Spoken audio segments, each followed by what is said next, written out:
Hey everybody, it's Evan here. A little video discussion, I guess, about several months back I promised to do a video on the red hydrogen one, which I'm holding right here. It's been about 6 months since I got it. I was part of the Houdini program, which meant I got it about 5 or 6 weeks before its public release. I was kind of a beta tester. Um, it's an interesting product.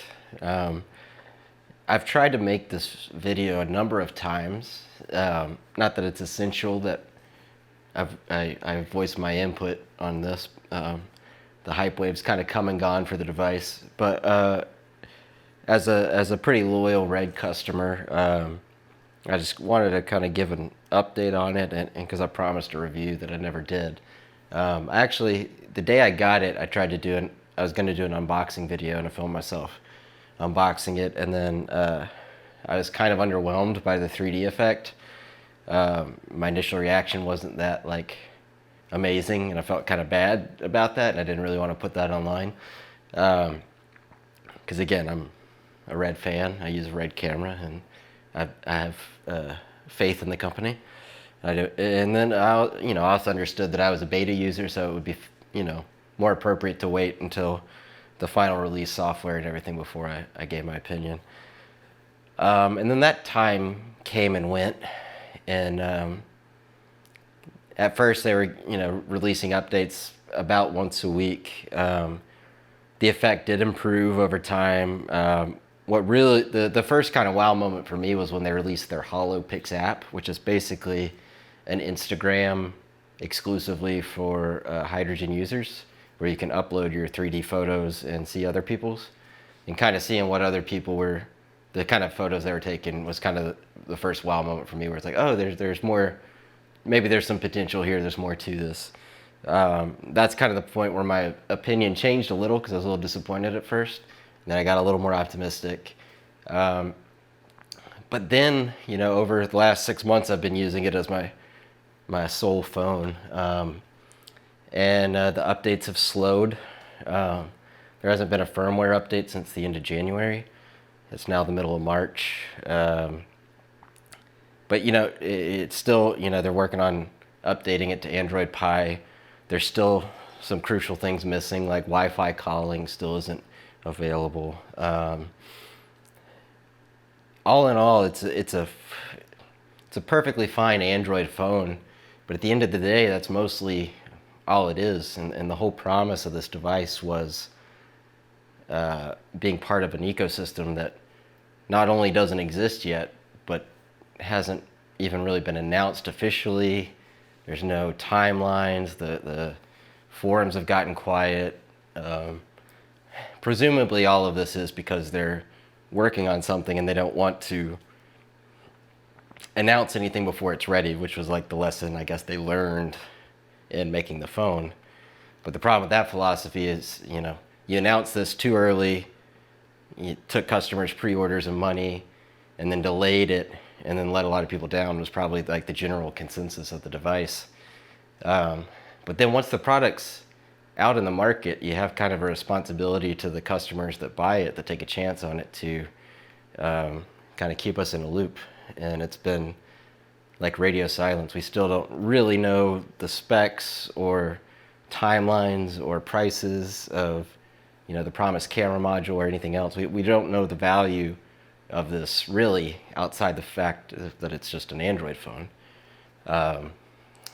Mobile World Congress was a couple weeks ago. When everybody announces their new phones, that would have been a good time for them to make announcements. They didn't say anything. In fact, the only thing that they announced, because I get the customer emails, was there was a email announcing a new app for the Red One. That's just like a tutorial app. It's called RH 101 or something, Red Hydrogen 101. It's just like how-to videos and stuff for a phone that we already have had for 6 months. And then the next week, or maybe 2 weeks later, we get another customer email announcing a promotion for a free copy of Aquaman with every purchase of a Hydrogen One. This is going to existing customers. I've had the phone for 6 months, and you're sending me a promo to get a free copy of a movie that at best costs $30, with the purchase of a $1,300 phone. Like, it's just their marketing seems like incredibly out of touch. Not to mention, I think if you bought it through AT&T, which I didn't, I think they included a couple of movies. But it's just weird. I mean, it's weird that those are the only updates they're putting out. The press has been kind of making fun of them for it, and I think rightfully so. You know, we can only go off of what we have, and what we have still isn't what's promised. There are things I like about it. I do like the design. It's a big phone, it's a heavy phone, it's a thick phone, it's a wide phone. I do like the industrial design and the different textures. You know, when every other phone on the market is just a smooth piece of glass. I do find myself, it's very tactile, and just having it, you know, with the grips and everything, I'm always touching it and like more, I don't know if that's weird, but there's something about the tactile quality, which is also sort of necessary because of the heft of it. But all that being said, I've never put a case or a screen protector on it because it has such presence. It's so big and thick and heavy. You always know where it is. I think a lot of phone accidents happen because you forget it's in your back pocket, or it's so light and slippery that it just kind of falls out. Whereas this, you're always aware you're holding it, so it's kind of hard to accidentally drop. Plus, you know, the surfaces do make it grippier. So that's kind of a nice thing, but of course the trade-off is that it is big, and you know, my RED camera is bigger than the average camera too, and it's okay within a context of this is something more. The problem with the Hydrogen One is that 6 months in, it's still basically just a phone. You strip away the marketing, you know, buzzwords about it and stuff, and you know, 90% of what it is an Android cell phone with a couple of other gimmicks with the 3D screen and all that. But there's not a practical application for any of that technology yet. So it's 90% of what I'm carrying this around for is to make phone calls and you know, do phone stuff with. And as a phone, it's just not a great phone. It's fine. It's running older hardware. It's not noticeably slow or anything, but it's big, and it's just not, it doesn't fit the profile of a modern phone, which is why I ended up last week getting a Galaxy S10 just to be my main driver, because you know, until I have a reason to basically haul this thing around, it doesn't make a lot of sense. I mean, I understand people that like it are cool with it. It is something different, but without the justification of what it's for, you know, I can justify carrying a big RED camera around for work because it's delivering something that I need. If I was a casual photographer or filmmaker, I wouldn't carry such a big camera, because what makes it big are the features that provide value to me. What makes this big are features that don't provide much value to anybody. Perhaps if the modules were out, then it would make sense. Okay, I carry this around because I hook it into this 2D thing and use it as a camera for work. But in which case, I might also still just set it aside and only use it for that, which is part of what makes it still sort of a confusing device. Assuming the modules are announced any day now and come out at some point, if this is attached into a camera that I'm going to use as a B camera for work or something, then suddenly, you know, I'm probably going to want it in airplane mode and not working as a phone to take calls and texts and all that. Which sort of brings me to the point of why this is a confusing move for RED. In a lot of ways, it seems to me, and this is just an assumption or a thought on my part, that it was probably at some point just considered like, why not just make it a phone too? Because Android's an open platform, it's a mature platform. The materials that go into making an Android phone are readily available. It's kind of been tested, and it's an easy platform to build on top of.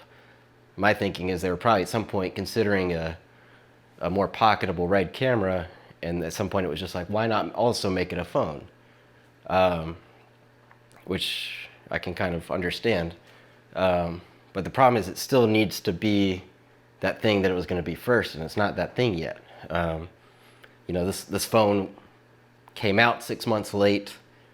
Now we're 6 months into its life cycle, which is about when the rumors of the next version of any other brand phone would start circulating. It's, by phone standards, it's well into its life. It's also, by coming out later with the delays and everything, it was built on hardware that's now 2 years behind. This is two processor generations behind my new Galaxy S10. And I don't even know if there will be a Hydrogen 2. I don't know what the roadmap is. I don't know. These are expected to last longer. What's also kind of interesting is if this is meant to connect into an external module, that would mean the form factor of this has got to stay kind of the same between generations. So as it evolves, is it always going to be a big device that's not really great or pocketable for like a normal day-to-day phone? Another thing that I've noticed kind of quietly that's sort of weird about this device is I think the team making this is not technically Red Camera. It has a logo that says Red Media Machine Hydrogen, but you go to red.com, the Red website, there is zero mention of this phone, which is very strange. For kind of a grassroots device that didn't have a huge marketing campaign, for the Red website, it's branded Red. It says Red, has the Red logo right here. To go to red.com and not even have a link to the other site where you can buy this, which is h4v.com, which is not intuitive for anybody to find. It's really strange to me. They also have a separate forum. There's obviously a separate team working on this, which would make sense. But I don't understand. I think technically it must be a separate company. But then to have the confused branding where, well, it's made by Red, but it's not a traditional Red product. It doesn't fit with any of the other Red stuff. And by the way, the Red company doesn't seem to endorse or promote this in any way, shape, or form. It's not on their website. It's not on their social media. It's very strange. So that just kind of adds to the confused identity of the phone as a product. It's confused in what it's trying to be. Is it trying to be a phone? Is it trying to be a professional ecosystem of modular products that yet to be announced or exist? Is it primarily a 3D device? Because let me go into that for a minute. Like, part of what I wasn't impressed with from the start was the same thing a lot of people say, where it's kind of a cool gimmick at first. It's 3D without glasses, but when it switches over to that, it's really low resolution, which is really noticeable with their use of like fine fonts and stuff, which you'd think they would try to design with stuff that doesn't require high resolution. For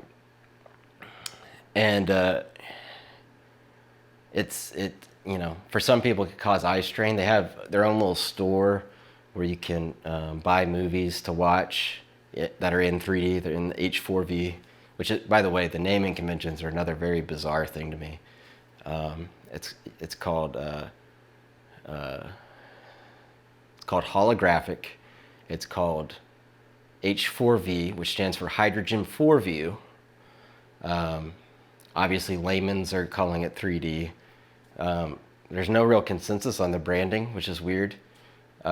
And H4V is just such a bizarre I realize how it kind of connects to R3D, which is the Red file format, and just the abbreviation. But to go so far to separate this from 3D as though it's not 3D and you don't want any of the connotations of 3D, it seems to be going a long direction to define this as something that is basically 3D. To everybody else, it's 3D. You can talk about the technology behind the scenes all you want, but it's a 3D device. And that's the easiest way for the public to grasp it. And the public is the audience. This is for sale through AT&T and Verizon, I think. It's meant in a way to be sort of Red's first consumer device. It's by far the cheapest. It's expensive for a phone, but it's cheap for a Red product. So again, more confused branding. Is it for professionals? Is it for everyday consumers? If it's for everyday consumers, why is it so hard to grasp like what it does? I don't know. It's a weird product.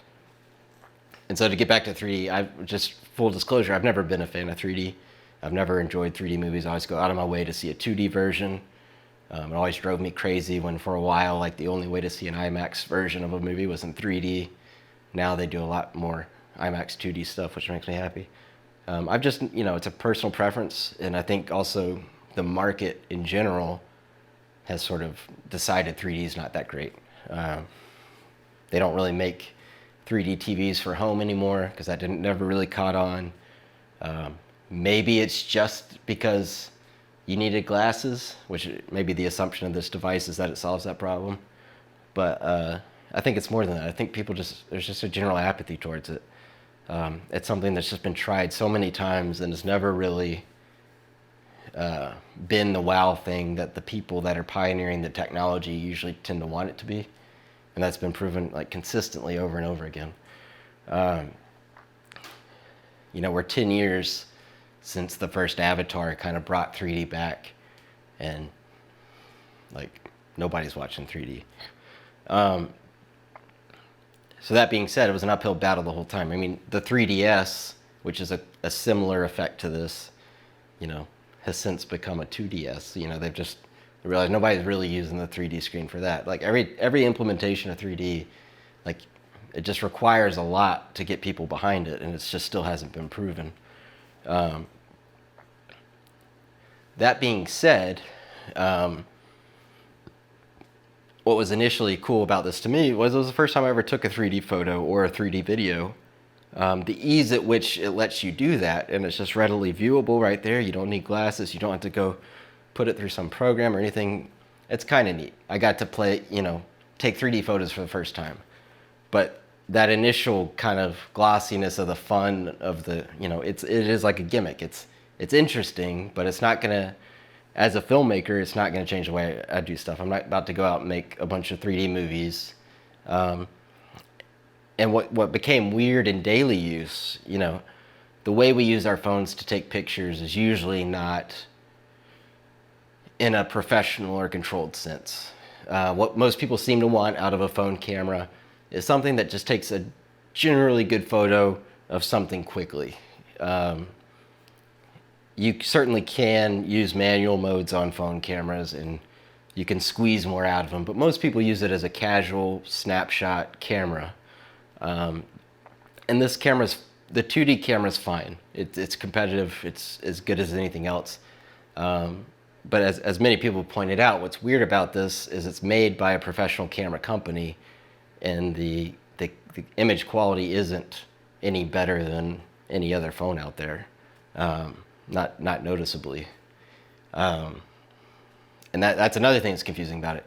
So it's like imagine if Leica made a phone, you would expect it to have just killer photos, and the only saving grace to this is that it might have an add-on that lets you do that.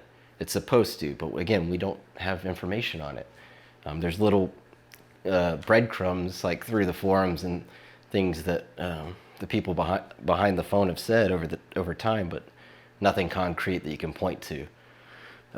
Which again becomes frustrating for the people that have invested in it and don't have any answers on when this is going to be something more or be what it was promised. Again, it was also some of the other things it was promised to do out the gate when pre-orders launched was it was going to be a monitor for a RED camera. That was since nixed. That's not an option for it. At least not without some module down the road potentially. But again, you can solve any of the problems with this potentially with modules that'll eventually come out, but we have to base it on what it is today. It was also going to have you're going to be able to control your RED camera with it. It was kind of marketed as a useful accessory for people that already had RED cameras, which again made it easier for me to plop down the money on it as a RED user. Turns out the camera control functionality is just the full control app, which is available on any Android or iOS device. So I can do the exact same camera control with this phone as it can with this phone. There's nothing innately special about how this controls a Red camera. Again, sort of a letdown there too. And that kind of gets to, what I like about Red as a company is they have sort of a maverick attitude. They like to go against norms. They like to break up industries, and they certainly did that with their cinema cameras, and they're trying to do that with cell phone cameras, or I think it's a little more confusing here. And as they've said a number of times, when the Red 1 first came out, everybody was doubting it, and now, 12 years later, it's a mature system. Maybe that'll happen with this too. It's just really hard day one when this is mostly just a phone, to really use it for anything. Again, I'm still rooting for the company. I just feel a little let down by the fact that we still don't know what this can be, or I still don't feel justified for having purchased it yet. When I figured by now, I was pretty confident that before the end of last year we were going to have information on the modules. The fact is that we're 3 months into 2019 and still having information is super disappointing, to say the least. Not to mention, we're coming up on, I think we're, 3 or 4 months away from the 2-year anniversary of when this was first announced, when they first took pre-orders. So when I paid for this it's coming up on 2 years ago. And all I have is a basic Android phone in a strange body with weird 3D functionality that nobody seems to want. What's also weird about the 3D stuff, just to go into some more detail on that, like 2 weeks or so after this came in, while it was still a beta before it had become publicly available, Facebook introduced their 3D photo functionality. My first impression was, oh, cool. Maybe we can transfer these 3D photos into that format to at least have sort of a halfway point of sharing these unique 3D photos that only this phone can take with the general public. Because that's one of the problems with this phone, is only other people with this phone, which is a very small group of people, can see each other's photos. So to go back to how people use phone cameras and what they use them for, they use them to take quick snapshots and to share them with people they know. You can't share the highlight feature of this phone with people you know, because nobody else owns the phone. I guarantee you, most people that have this phone don't know anybody else with it. So, one of their big apps is called HoloChat, and that's for doing 3D video chat with other hydrogen users. It seems like they just don't understand their market, or they severely underestimate how many people are going to buy these and adopt them, which anybody should have been conservative with that, in the modern marketplace. 90% of the people I know own an iPhone. It's just the way the world is now. So yeah, the miss on you're taking photos that you're using some technology that nobody else can experience. I've even seen some of the fans of the phone that have them, some of the early adopters, people that own Red cameras, and then talking about shooting a short film with this instead of their Red camera. And I just want to shake them, are you crazy? That makes no sense. Hey, nobody's going to be able to see, you're going to all this trouble to shoot a feature on this phone in a proprietary 3D format that only other people with this phone would be able to experience and appreciate. Whereas you already have a Red camera that can deliver high quality images everywhere. It just doesn't make sense to me why anybody would seriously do anything professional with this yet, because there's, I want it to work. I want this weird bet to prove me wrong or convince me of something. But until other people can experience it outside of this one device, even take the 3D away, it's called a media machine, like it was meant to be this pocketable device for capturing stuff and watching, consuming stuff. But it's a 16:9 screen. It's not the nicest screen on the market. It's not a bad screen, but it's not the ideal way to watch Red footage. I make movies and stuff with my Red camera, shoot an 8K resolution. The best way to watch what I make with Red products is like on my 60-inch, LG OLED TV is the best way to watch it. I'm not gonna go watch stuff on a phone. I've never watched movies on a phone. And again, Red as a again, the identity crisis. Red as a company is somebody that would be more into the big screen quality experience. So like, again, you're trying to sell people that capture big images and want to see them on big screens. You're trying to sell them on using this as a device. I did buy one movie on the marketplace just to experience it. It was the Fantastic Beasts or whatever, because I hadn't seen that one. I could only get like 10 minutes in, and half of it was because like after a while I just didn't care about the 3D effect, and the other half was like I just don't like watching a movie this way. I've never watched movies that way, and I'm not going to start now. Again, like it's like I don't know who this is for. It's like there's some things about it that seem aimed at the mainstream consumer. The kids who always have their earbuds in or watch everything on their phone. But like the rest of this doesn't appeal to that demographic at all.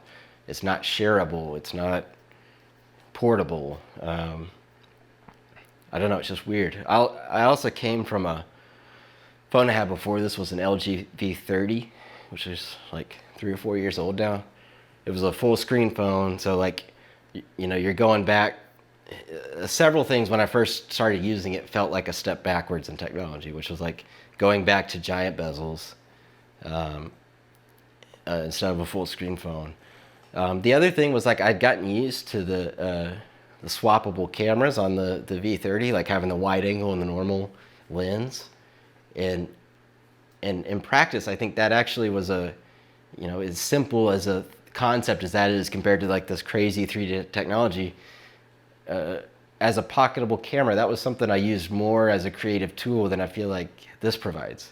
And now going back to the S10, which has 3 lenses, a super wide, kind of a normal, and then like a telephoto. Like though, to me, that's more of a creative tool as a photographer, filmmaker, for something that's in my pocket than the 3D function on this is. Now the basic camera is pretty good on here. It has a good manual mode. It also has a depth of field mode, which is pretty cool. But again, it's become dated really fast because like the iPhone now has a depth of field that you can control after the fact. You can, with the 3D photos, you can control the 3D effects after the fact, which is kind of cool. You can kind of take a snapshot and then you can adjust the depth. You can adjust. There's a lot of seemingly complicated technology that's easily controllable and stuff. And I appreciate that in this. It's just that it's like a technology I don't know that anybody wants. That's kind of the recurring theme with this, is there's all these weird decisions where they've dug in on things that just seem like so different from the market. And the depth of field mode is really good. I took some good photos with it.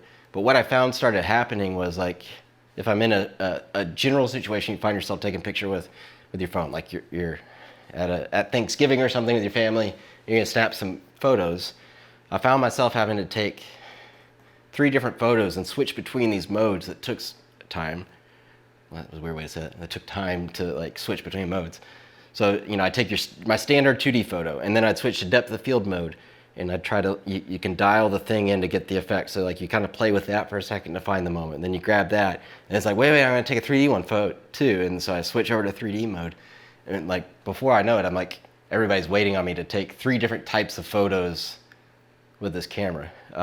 Granted, when you do take a 3D photo, it does also make it available in 2D, but it's not necessarily, you don't have the level of control over the 2D photo that comes out of that. So, you might take a manual 2D photo, you might take a depth of field 2D photo, and then take a 3D photo. Where the iPhone, their depth of field mode's probably gonna prove to be more successful just because you can snap the photo and then you can play with that later. That's kind of where phone photo technology is going. It's more automated, it's making things easier. This has some cool results, but they take time. Also, just my general findings with the 3D photos is that what makes a good 3D photo isn't the same as what makes a good 2D photo. You find that kind of over time by taking photos of things.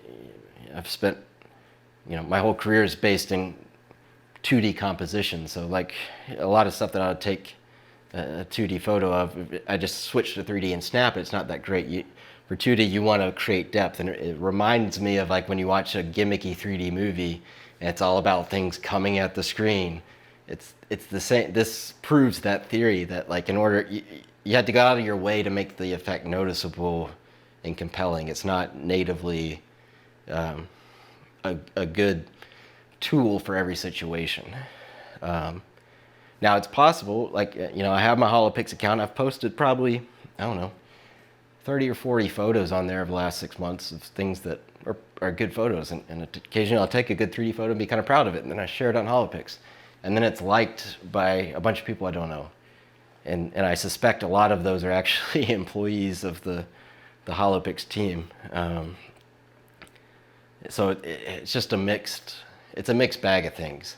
It's a mixed set of expectations. It's doesn't have a real clear place in the market. It doesn't have even clear support from the company behind it. Again, it's bizarre to me that like you can't buy one of these on the Red website, or that the Red website doesn't even acknowledge its existence in any way. I get that it's a different kind of product, but it's got your name on it, and that has a connotation to it. I don't know. It's a very weird device. And again, like the weird updates we get, like you're going to promote to people that already own it that anybody that spends $1,300 gets a free copy of Aquaman. Like after 6 months of development, that's all you're going to, like you go to the homepage of h4v.com and that's the first thing that pops up as a promo for Aquaman for new purchases. Like I don't know how many new customers are even talking about this or considering this at this point. I mean, Mobile World Congress was 2 weeks ago, where all the new phones that are 2 generations ahead of this hardware-wise in everything except the 3D effect, like that's what people are shot. It just misses the mark in a lot of ways. Like they just don't seem to understand the market they're in. And the defense is always, well, it's not just a cell phone. It's going to be so much more. But what it's supposed to be, there's no proof of it yet. It doesn't exist yet. So again, you can only go back to what it is, which is just a cell phone that has some interesting tricks to it. Also, a few weeks ago, I saw an article on CNET talking about, I think one of the companies that helped develop this 3D screen has come up with like basically a screen protector that gives you the 3D effect. Now, maybe it's not as good as the built-in, I don't know. But it was like a $30 screen protector. Like the technology's come down that much to where you can at least get somewhat of this effect with a $30 screen protector now. And so again, you're wondering like, well, what is this? What's the purpose of this? Like, it's just a lot of things between like those kind of news updates. I hear about, okay, the $30 screen protector does what this $1,300 thing does. The emails directly from Red that promoting Aquaman or promoting a app with how-to videos. All these things that there's one piece of information that all the customers who bought this phone want, and that's when can I buy the module that actually turns this into what I want it to be. And that's the thing that nobody at Red seems to be talking about. Another update like a month or so ago was like they got Gates Underwater Housing, who makes the underwater camera housings for like professional cameras, Red cameras. They got them to make an underwater housing for this phone, and it costs $1,000. And then, and like they were posting about Jim, the guy who invented this, like posting about it. And I'm just like thinking to myself, like how out of touch they are. That I can't imagine anybody else buying that except for the heads of the company at Red. I think he like lives on an island or something, so it makes sense for him.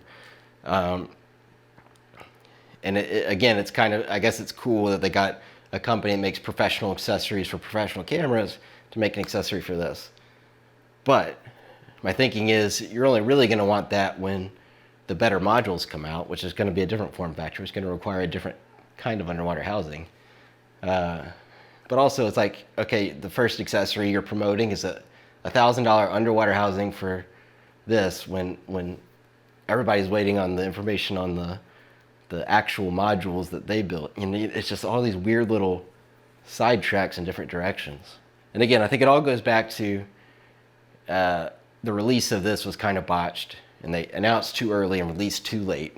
There's too big of a gap, set up too big of expectations. And so their solution is to just stay completely tight-lipped on the modules and only release them when they're ready. I expect there's going to be an announcement at some point this year, and when they announce it, you're going to be able to buy it, and it's going to be like that, and they want to blow everybody away. But the problem with that philosophy is that works if you're building the next generation of hydrogens or something, but it's sort of a bad move to your existing customers who bought this early, bought it, over a year before it launched, have used it for the last 6 months when they have kind of no reason to yet. And it's just radio silence. Like, now that people have them in their hands, you need to kind of a little bit better customer service, and you got to keep us excited about the technology. And I don't think they're doing a very good job of that, which is part of why I happily switched over to a Samsung phone, just because, like, this looks ridiculous in my pocket. It's massive, and it's heavy, and it's just like, I want my phone to just be a good phone, and this has got a better screen, and it's better at just being a phone and texting, and this is trying to do a bunch of other things that's not too clear on, and the things that we're most excited about it doing, it can't do yet. So I'm happy to be an early adopter. I know that happens sometimes. Happy to support the company, but like, this is going to sit on a shelf until like it's ready to do what it's going to do. And I realize like that could be tomorrow. Like, that's part of why like I've waited for this video. Is I was sort of waiting on the modules to come out before I reviewed it, because I was expecting day one to be blown away. I wasn't. So I was like, I don't want to put anything negative out. I'll wait until it's ready. I waited for the software updates. We've had 6 months of updates. It's gotten as good as it's going to get within its lifespan as a first generation device. Like, I could see them continually improving, but it's in the lifespan of a phone, it's halfway through. So, I can't imagine it becoming a much better phone than it is now. It's just a phone. It's going to get Android Pie or whatever. And so it's now it's just about everything else it's supposed to do, and we're still all in the dark about that. In fact, what prompted me to do this just now was like seeing another Verge article about apparently they've taken down all mention of the modules on the website. Hopefully that's just because they're about to announce something, but again, it's really bad optics when they could just wait until they're ready to announce, or say something to prevent the negative press. I think that's the biggest thing, is like they're fully allowing everybody to constantly dismiss this, and they're not giving us a reason to care yet. They're still not giving us kind of what we wanted. I mean, I guarantee 90% of the people who bought it for the 2D cinema module promise. And again, it might come out tomorrow. It might be fucking amazing, and I hope it is, and I'll be the first one to buy it. But obviously, if you haven't told by now, like, I can't recommend anybody getting this, And my biggest positive is I like the kind of crazy design. I just wish, like, you pull this out of your pocket, everybody's wondering what the hell it is, and I just wish I could turn around and take some amazing photos that blow everybody away. The 3D effect, it works on some people, and other people, they're kind of confused by it. But to me, that doesn't justify the bold design. Like, this phone's trying to make a statement, especially with that red badge on it. And so, like, for me, I want to be able to turn it around and show people what it's about, and can't do that yet. Still waiting on the add-on that makes it the thing that we all want it to be. So, anyway, that's my hydrogen overview. Again, I love the Red company. I fully support them, but I wanted to give just a practical point of view as a loyal Red customer who bought this day one, spent like $1,200 like a year and a half before I got it. It's part of why I was like, okay, buying this, because it felt like I had already bought this almost 2 years ago. Anyway, that's my point of view. I can't recommend it right now. I hope for the best that everything turns around for it, but it's been a really strange device, and I'll just say I haven't been. None of the negative press it got when it came out has surprised me. Um, so I hope they turn around with the modules, but we have to wait indefinitely to see what that might be. So thanks for watching, and I'll see you later.